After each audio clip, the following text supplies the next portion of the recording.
تعارف مصنف سید عابد حسین، پیدائش 1896، وفات 1978۔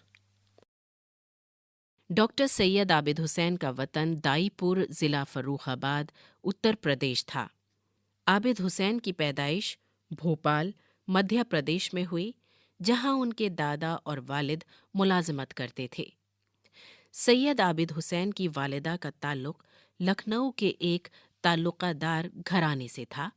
ان کا بچپن دائی پور اور لکھنؤ میں گزرا۔ ابتدائی تعلیم گاؤں کے اسکول میں اور ثانوی تعلیم بھوپال میں حاصل کی۔ الہ آباد یونیورسٹی سے BA پاس کیا اور پھر اعلیٰ تعلیم آکسفورڈ یونیورسٹی برطانیہ اور برلن یونیورسٹی جرمنی میں حاصل کی۔ سید عابد حسین نے فلسفے میں ڈاکٹریٹ کی ڈگری لی۔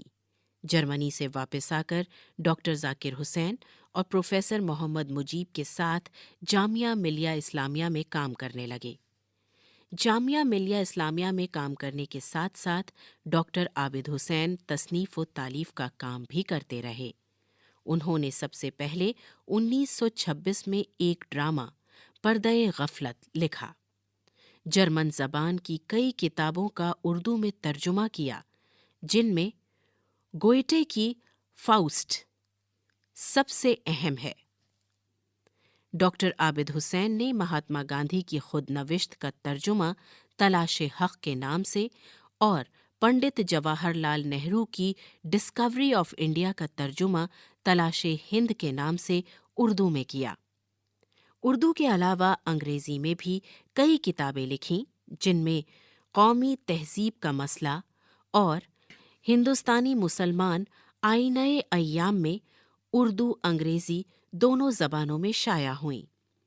انہوں نے اردو کے علمی سرمائے میں قابل قدر اضافے کیے۔ وہ 2 مشہور جرائد اسلام اور عصر جدید اور اسلام اینڈ دا ماڈرن ایج کے بانی مدیر بھی رہے۔ چوری اور اس کا کفارہ گاندھی جی کی آپ بیتی کے اردو ترجمے سے ماخوذ ہے۔